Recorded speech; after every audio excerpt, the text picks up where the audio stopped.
നമുക്ക് യെശയ്യാപ്രവചനം 53-ാം അധ്യായത്തിന്റെ 10-ാമത്തെ വാക്യം വായിക്കും. യെശയ്യാപ്രവചനം 53-ന്റെ 10.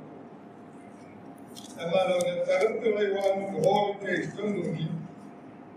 അവൻ അവന്റെ കഷ്ടം വരുത്തി. അവന്റെ പ്രാണൻ ഒരു അകൃത്യാഗമായി തീർന്നിട്ട് അവൻ സന്തതിയെ കാണുകയും ദീർഘായുസ് പ്രാപിക്കുകയും യഹോവയുടെ ഇഷ്ടം അവന്റെ കൈയാൽ സാധിക്കുകയും ചെയ്യും. അവൻ തന്റെ പ്രയത്നഫലം കണ്ട് തൃപ്തനാകും.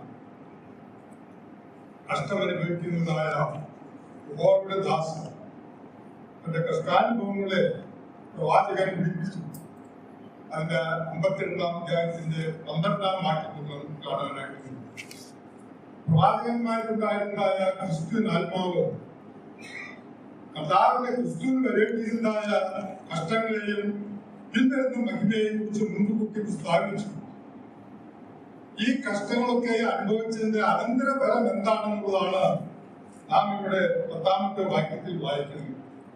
അവിടെ ഞാൻ വായിച്ചത് അവന്റെ പ്രാണൻ ഒരു അകൃത്യയാഗമായി തീർന്നിട്ട് അവൻ സന്തതിയെ കാണുകയും. ഒരു സന്തതിയെ കാണുവാനായിട്ട് പോവുകയാണ്. ഈ കഷ്ടാനുഭവത്തിലൂടെ കടന്നുപോയ യഹോവയുടെ ദാസൻ ഒരു സന്തതിയെ കാണുകയും ദീർഘായുസ് പ്രാപിക്കുകയും ചെയ്യും. നാം 22-ാം സങ്കീർത്തനത്തിലേക്ക് കടന്നു വരുമ്പോൾ അത് അവസാനിപ്പിക്കുന്നത് സങ്കീർത്തനക്കാരനായ ദാവീദ് അവനും പ്രവാചകനായിരുന്നല്ലോ. അവസാനിപ്പിക്കുന്നത് അതിന്റെ 30-ാമത്തെ വാക്യം, ഒരു സന്തതി അവനെ സേവിക്കും, വരുന്ന തലമുറയോട് യഹോവയെ കുറിച്ച് കീർത്തിക്കും. അവർ വന്ന് ജനിപ്പാനുള്ള ജനത്തോട് അവൻ നിവർത്തിച്ചിരിക്കുമെന്ന് അവരുടെ നീതിയെ വർണ്ണിക്കും. ഒരു സന്തതി, ഇവിടെ ദാവീദ് പറയുന്ന ഒരു സന്തതിയാണ്. ഏതാണ്, ആരാണ് ഈ സന്തതി? താൻ യോഹന്നാന്റെ സുവിശേഷം 19-ാം അധ്യായത്തിലേക്ക് കടന്നു വരുമ്പോൾ അവിടെ പടയാളിയിൽ ഒരുത്തൻ, അവന്റെ കാലിടിക്കാൻ വന്ന പടയാളികളിൽ ഒരുത്തൻ കുന്തമെടുത്ത് അവന്റെ വിലാപിലേക്ക് കുത്തി.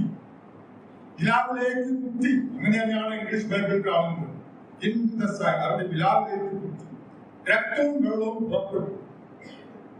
രക്തം കൊടുത്ത് വിലയ്ക്ക് വാങ്ങിയതായ പുതിയ സഭ എന്ന സന്ദർഭം അത് കണ്ട് അവൻ തൃപ്തനാകുകയാണ്.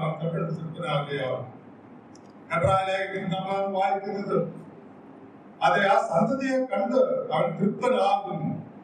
ഈ സന്തതിയെ കണ്ട് തൃപ്തനാകാൻ എന്താണ് കാരണം? അവന്റെ 24-ാം സങ്കീർത്തനത്തിൽ വായിക്കുന്നത് സന്തതി അവനെ സേവിക്കും. നമുക്ക് ലഭിച്ചിരിക്കുന്നതായ വലിയ ഭാഗ്യമാണ്.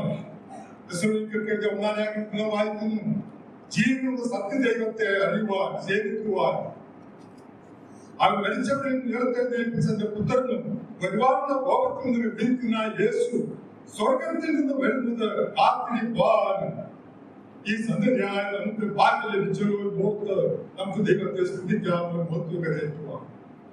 അത് മാത്രമല്ല, അത് വരുന്ന തലമുറയോട് യഹോവയെ കുറിച്ച് കീർത്തിക്കും.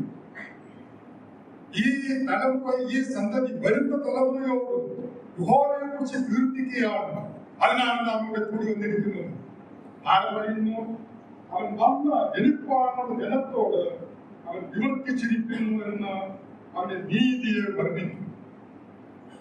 എന്തുമാത്രം അനുഗ്രഹിക്കപ്പെട്ടതായ അവസ്ഥയാണ് നാം ഇവിടെ വായിച്ചു വന്ന് യഹോവയെ സ്തുതിക്കുന്നില്ല എന്ന് ഒരിക്കലും മൗനമായി നമ്മുടെ ഹൃദയത്തിൽ ഈ സന്തതി യഹോവയുടെ നാമത്തെ കീർത്തിക്കുകയാണ്, അവൻ മഹത്വം കരയേറ്റുകയാണ്. അത് കണ്ട് അവൻ തൃപ്തനാകുകയാണ്. അനുഗ്രഹിക്കപ്പെട്ടതായ അവസരം നമുക്ക് എന്ത് യോഗ്യതയാണ് ഉണ്ടായിരുന്നത്? മാത്രമല്ല, ലേഖനത്തിൽ ഞാൻ ഓർപ്പിച്ചതുപോലെ വരുവാനുള്ള കോപത്തിൽ നിന്ന് നമ്മെ വിടുവിക്കുന്നവർ അവന്റെ പുത്രൻ. അതാണ് കഷ്ടമനുഭവിച്ചതായ യഹോവയുടെ ദാസൻ, കഷ്ടാനുഭവാൻ മികഞ്ഞവരായി തീർന്നവർ. അനുഗ്രഹിക്കപ്പെട്ടതായ അവസ്ഥയാണ് നമുക്ക് ലഭിച്ചിരിക്കുന്നത്. നമ്മുടെ മുൻപാകെ നമ്മുടെ കണ്ണുകളെ അടച്ചുകൊണ്ട് നമ്മുടെ ഹൃദയം ദൈവസന്നിധിയിലേക്ക് ഉയർത്തിക്കൊണ്ട് അവരുടെ നാമത്തെ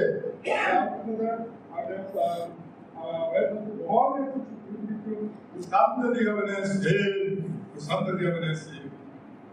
മാത്രമല്ല, നമ്മുടെ ആയുഷ്കാലം മുഴുവൻ ജീവനുള്ള സത്യദൈവത്തെ സേവിക്കുവാൻ തക്കവണ്ണം വിശ്വാസികളെ കുറിച്ച് പറയുന്നത് ആ വിഗ്രഹങ്ങളെ വിട്ട ജീവനുള്ള സത്യദൈവത്തെ സേവിക്കുവാൻ.